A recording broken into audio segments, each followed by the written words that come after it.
Our final showcase of the day is Greenville County School District, and they are the largest school district in South Carolina. And they're here to share how they have streamlined everything about instructional leadership by having everything together in Classroom Mosaic. So I am pleased. I'm going to introduce them first and then turn it over to them. We have Tara Dean, who currently serves as the Executive Director of Academic Innovation and Technology, where she has also held leadership roles such as Director of Special Programs and Secondary Support. Prior to this, she served as the Assistant Superintendent of Teaching and Learning for Lawrence District 55 and spent 7 years as the principal of Lawrence District 55 High School. Tara is passionate about developing and growing teacher and school staff to meet their highest potential and meet students' diverse needs. We also have Austin Greene, who is the coordinator of special academic programs for Greenville County, with over 20 years of experience in classroom, school, and district leadership. She has a career spanning roles from classroom teacher to Title I math specialist. She specializes in building educator capacity through strategic coaching and high-functioning collaborative practices. Austin is dedicated to driving systemic student achievement by fostering instructional coherence. In the planning of this, they were also joined by Dr. Susan Stevens, who is the Associate Superintendent of Academics for Greenville, who has extensive experience and a proven record of educational leadership. She has been an elementary teacher, assistant administrator, assistant principal, and now works at the district level and has done that in various capacities. She applies her deep expertise and strategic vision to advance academic excellence for all students. Before I turn it over to you guys to start, I just wanted to encourage people in the chat. Feel free to introduce yourself and your role and share that with us. And feel free to ask questions during the presentation and share anything that resonates with you. And I'll be here to answer questions and help things along. But I'm going to turn it over to Tara and Austin. Thank you, Susan and Ben. We're excited about presenting today about the journey that we've gone through in Greenville County Schools around the instructional platforms. As Susan said, we are the largest district in the state of South Carolina. We currently have over 77,000 students. We're actually the 42nd largest school district in the country. We have over 12,000 employees. 6,000 of those are teachers, and we have 100 different school sites that we manage at the district level. Okay. So where did we begin? Where did our journey begin? You're going to see our flower pot throughout as we grow through this process in Greenville County of using digital platforms in an effort to improve student achievement. So we found ourselves at the district level when we would visit schools and visits with ILT that schools were using multitude of platforms. They were purchasing their own, they were creating Google Forms. And I mean, some people were old school, just had it in a notebook. So we needed that consistent platform that we could see how were teachers receiving feedback. Were we hitting the measures that we needed to hit in terms of instruction? And we worked with Classroom Mosaic to embed our instructional walkthrough that is based on our instructional protocols.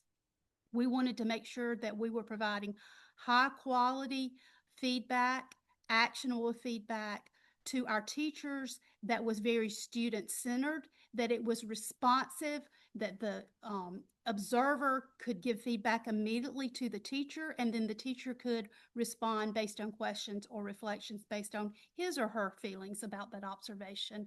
And we wanted shared access throughout our system because we really believe in growing across the system so that principals can look at other principals' feedback and learn and grow from each other. Okay.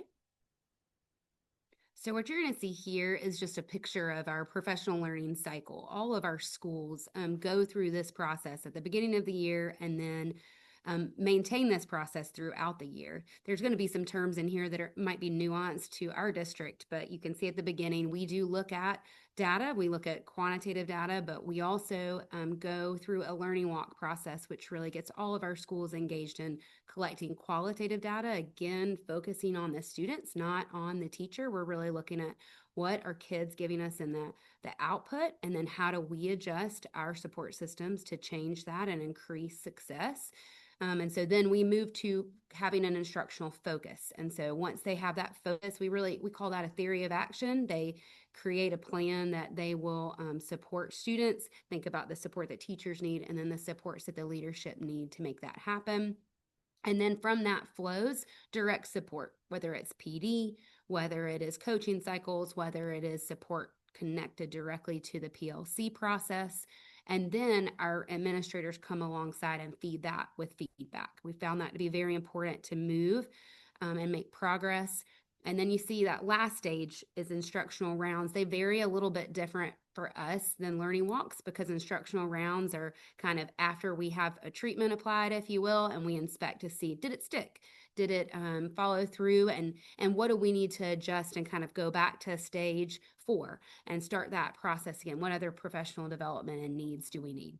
So just showing you that kind of big picture professional learning cycle, because what I think you'll see as we show you the tools that Classroom Mosaic has helped us develop is that they've really helped us find data along the way through this process, and we're still working to improve that. So that's something that we can really monitor, not only at the building level, but at our level, so that we can support schools as well. So this is just another graphic that shows how we really make sure that we start at the district level, making sure that we have a through line. And so that what we're doing through our strategic plan makes it all the way down to our school level support, but to the classroom level support as well. So that's where you see it ending in coaching cycles. We're really looking to see like that streamlined manifestation of our goals. And so you'll see in the orange dots, those really just represent what is held kind of at the district level. And then those white dots are really what is carried out through the school level. But our goal is connectedness and coherence so that we can see benefits for our students. And again, this is another way that Mosaic has helped us when we'll show you some specific tools in just a second. You see our baby plant on the far left. We started very small with our instructional walkthrough tool. That was our step into Classroom Mosaic. I'm so glad we did that because we had people getting comfortable with the platform. And then last year, we connected to the PAS-T evaluation system, which Tara is going to talk about that in a minute. But that is how our teachers are directly evaluated on their formal cycles. We also have integrated the Learning Walk summary that came out last year as well, so that we could look at trends across student needs, so that we can also make sure we're tailoring professional development to meet those as well. And then those last two plants on the far right are what we're in the process of right now. And coaching cycles should be added to that because that's something we'll highlight in a minute. But we're really looking at coaching cycles, PLC feedback, and also looking at that principal supervisor support. Okay.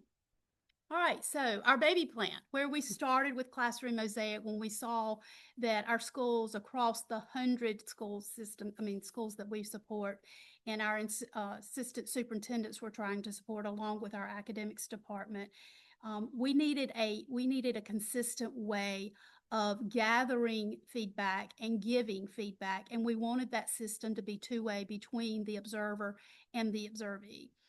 So we started with our instructional walkthrough. We worked with Ben and his staff to make sure that that captured our instructional protocol, which is very student-centered around 4 components, that being the environment, that being the knowledge of the teacher and the students, that being the instructional strategies, along with the assessment practices that are occurring in the classroom. And the one thing, not only did we have this two-way feedback going to the observee from the observer around our protocols, but also this dashboard really gave us quick data to see where were principals, where were coaches, where were any observer spending their time. One thing we really like is it captures that when are we observing teachers. This is just kind of a district look. As you can see, this year we've captured 10,541 observations. So at a glance, I can pull this up at any time and see how many observations have happened in our district, or a school building can do that. I can at a glance see where are we spending the most of our time in observing. And as you can see, it's interesting, it's at the middle of what we call a lesson. So we need to do some work at the end of a lesson and how are we summarizing, because that's so important as well. At a glance, I can look at where are we spending our time and giving feedback. And as usual, we see those 4 content areas blaring. One thing Austin and I were talking about as we were preparing for this presentation is I can remember as a principal, I would spend all my time in ELM, math, science, and social studies, and sometimes my fine arts teachers felt like I didn't care, or they want to grow too. So this kind of keeps us on track. We know you have to be in those 4 content areas, but we need to spend time with all teachers, because all teachers deserve to grow and they want to hear how things are going in their classroom. It also gives us a glance at grade levels, or as you see, subject areas and where we might need to spend more time in. This is really helpful for elementary principals where they have 3K through 5th grade in their buildings, and to see where they, not only they, but where are their assistant principals and their coaches providing feedback. So not only the reflective piece that teachers can do with that instant feedback, but also this dashboard is key to what has helped us grow in giving feedback and ultimately growing student achievement across our district. Okay. As Austin said, we moved on to our formal evaluation. As you know, the instructional walkthrough is more of an informal observation, and over time it can build to the evaluation of a teacher. But in the state of South Carolina, any teacher, they start off as an induction teacher, and before they can move to a professional certificate teacher, they have to go through a formal evaluation process. In South Carolina, most of the districts use something called South Carolina Rubric 4.0, but in Greenville, we proposed our own evaluation based on the tenets of that Rubric 4.0, and we call it PAS-T. So we just want you to know what that means. And that's any teacher moving from what is an induction contract to a formal professional certificate. We were gathering that information old school, putting it in a drive, putting it in a folder, but part of that is a teacher that is going through this formal evaluation process has a part of their evaluation. They get to provide a portfolio of lesson plans, of reflections of observations that they've had, of assessments they've had. So this allows them to upload it to the system. And there are 3 observers on each of the teams, and they get to upload that there. And so it's made it really more collaborative. Many times you can't always be in the same space at the same time. This has helped that in timing so that they all have access to all the documents at the same time and can provide feedback to our teachers, their own formal evaluation. Okay. The other component that we added last year was the learning walk component. And again, I mentioned that is just in our professional learning cycle process. It is the baseline data. It's our qualitative piece alongside the quantitative. And so we have a student-centered form that all of our observers collect data on. And then what you see captured in Mosaic, which has been so helpful, is it's really the summary of that process. It's really the summarizer of, okay, what did we walk away with?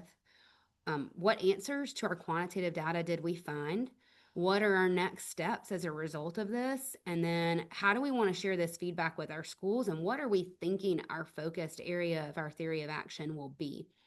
The benefit to this has been, for a while, to Tara's point, they were collecting this information at each of their individual locations. And so over 100 schools, there was really no way for us to trend and find what were their outcomes of their learning walks, and what did they decide they needed to target for student improvement. And so this alone has helped us just be able to see just some baseline needs. I'll give an example for this year. Right now, we've already noticed from the learning walks, we had majority of people walked away with student ownership as a need, and the other was academic discourse. So that allows us, again, on our end, when we look at connecting from district to school, how do we embed some of those components and strategies within our own professional development to equip our schools, since we know that that is a student need. So that's been a great addition as we launch that professional learning cycle process. The next one that we have added, which we're so excited about, we're currently piloting this right now. We're actually going to show it to principals this week. But we use coaching cycles as a form of improvement. We're lucky enough to have an instructional coach at least in every one of our buildings. And then we also at the elementary level have a state-funded reading coach. And so we've just tried to be intentional about they're giving support and they're working with teachers. We definitely don't want the work that they're doing conflicting with feedback that they may be receiving. We really want those to kind of merge together to support the teacher supporting the students in the best way possible.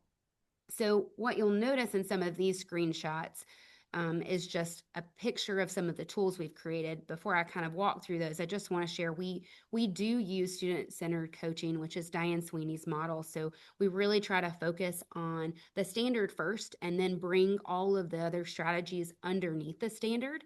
And so Susan and her team were instrumental in helping us bring that to life. And so if you're familiar with Diane Sweeney's model, she has kind of two options that you can go. You could do a mini cycle, which is kind of quick. And so for our instructional coaches that are spread thin during certain times of year, a mini cycle is a great tool for them to just be able to go co-plan with a lesson and go co-teach that lesson. And so they have helped us create that mini cycle tool. The other part, though, in Sweeney's coaching model is a full results-based tool, and that is for a unit. And so I think one of the best things that Susan and her team did is they really customized that unit template for us so that I could do it one-on-one with Tara, but I also could engage the PLC in a unit coaching cycle. And so I'm able to actually add members of the PLC team, the collaborative team, in that same coaching tool. And we're all working towards the same standards-based goals, collecting our student data, and we have quick snapshots on our needs as individuals, but our needs as a collaborative team as well, which we're super excited about. So a few screenshots you see on here on the left is just showing where we target our focus. We're going to work on a dashboard on that as well. They're already got the infant stages of that, which we're super excited about. But it just gives you an idea of when that coaching support starts and ends. Love the piece of the teacher and the coach reflections, because anybody who's, a proponent of coaching knows that it's only as good as it is received, and you've got to be able to monitor and adjust. And so being able to have the teacher reflection is amazing. Also for the coach to have that same opportunity. So that's a two-way tool. They get to work together on that part. And then you'll see on the end, we do have a cycle summary. So remember, we named that standards-based goal, so that's student-centered, and where are students now? And so they have a summary of their growth, but I also have a summary for a follow-up plan for students who maybe didn't reach the goal. And then at the very bottom, that final one just shows a snapshot of data. So it's a really great just display of saying, hey, before we started this unit, we had 15% at the standards-based goal level. Through our coaching support, we've grown to 55%, whatever that might be. And it breaks it down by students that are proficient, almost there, and not yet. So this tool is something we're really excited about. Our coaches are really excited about the possibilities there. And it's been a great addition to, again, our professional learning cycle.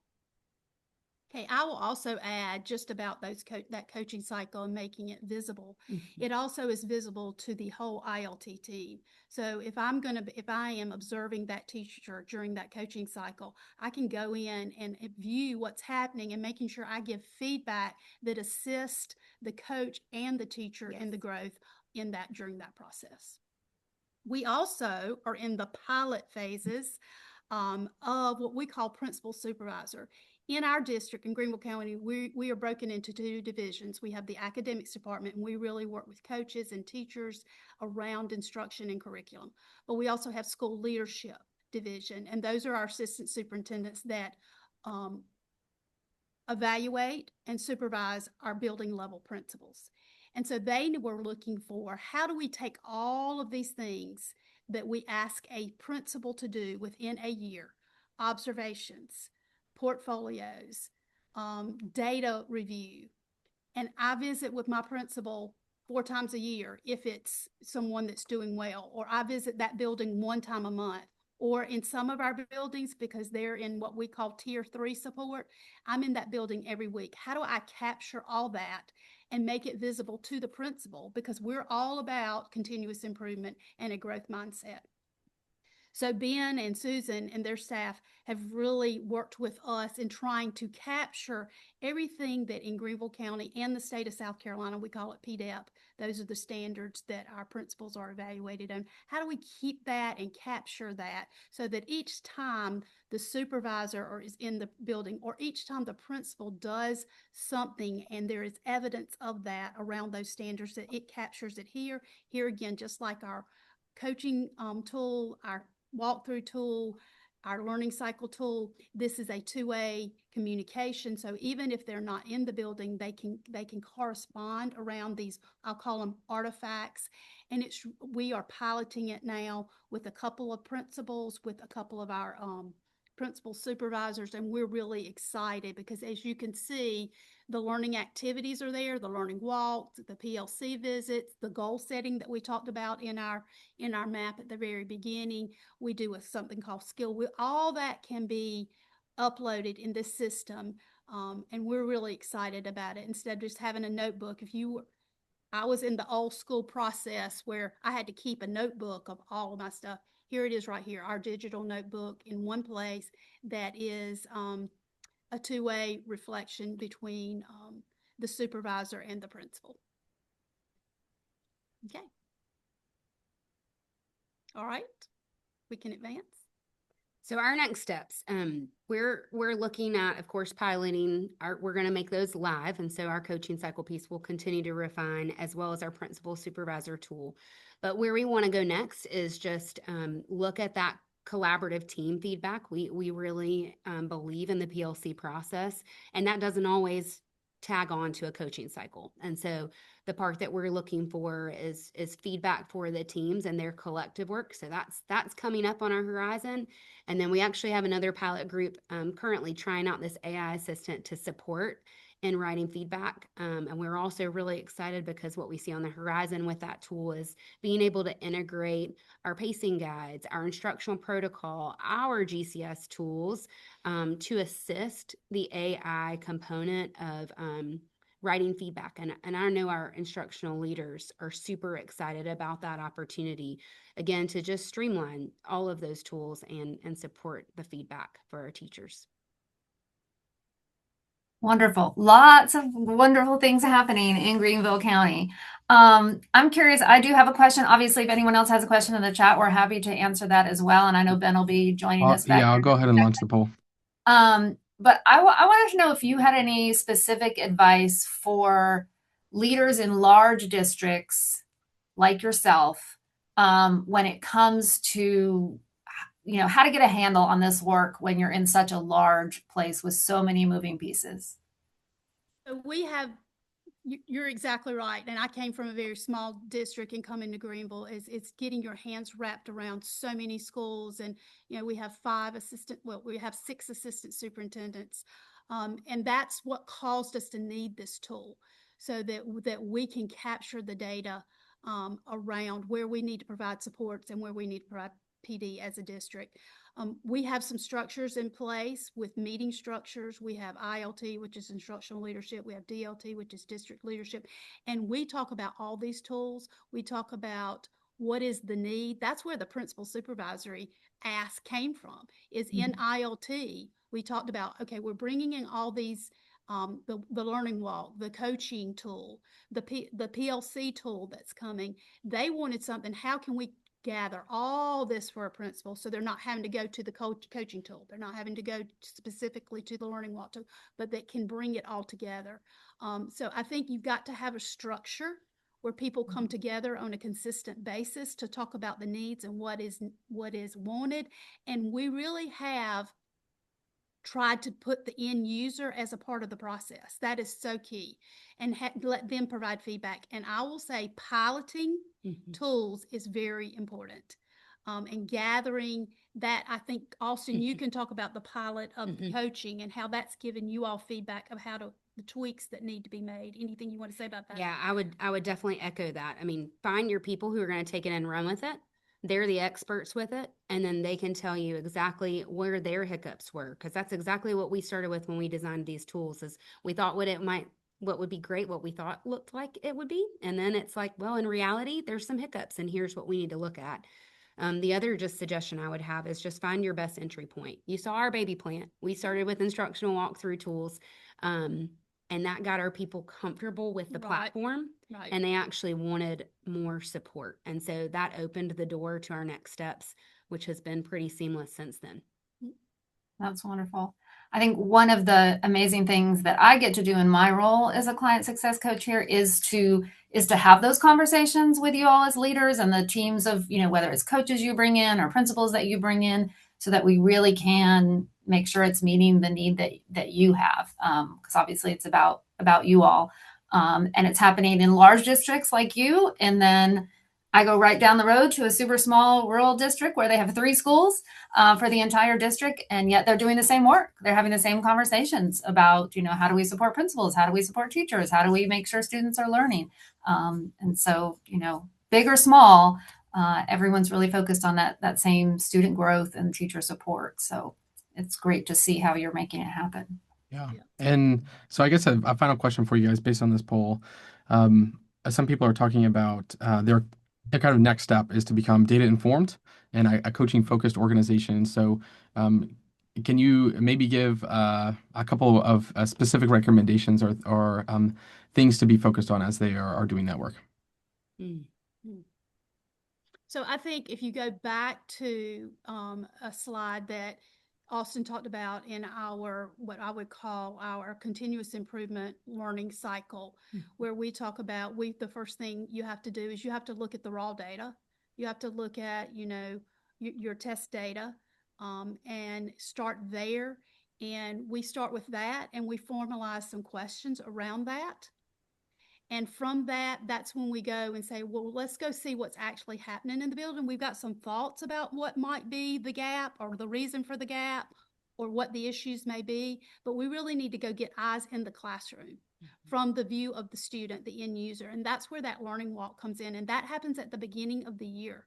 I mean, within the first week of school, we're in there. They've already looked at their data. Principals have looked at. They've sat down with their ILT. They've sat down with their assistant soup, possibly academics, about what the issues may be, what we might think. But then we go in the learning walk and say, is this the issue?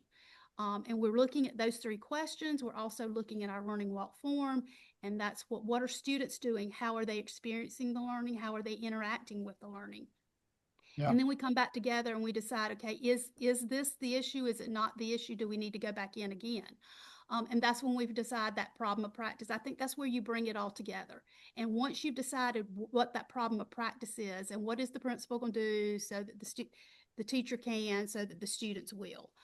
And that's where coaching cycles come into play. That's where our professional development comes into play. And that was the reason that we said we need this tool, because how do we capture that and be able to see that from a district lens so that we are helping and not causing a problem, but supporting those issues instead of saying, oh, this is what we're going to provide for you this year. No, we provide it based on what schools need when they need it. Awesome. And I would echo when you said data informed. Look at students. That's the thing that we've embedded through every single one of these tools.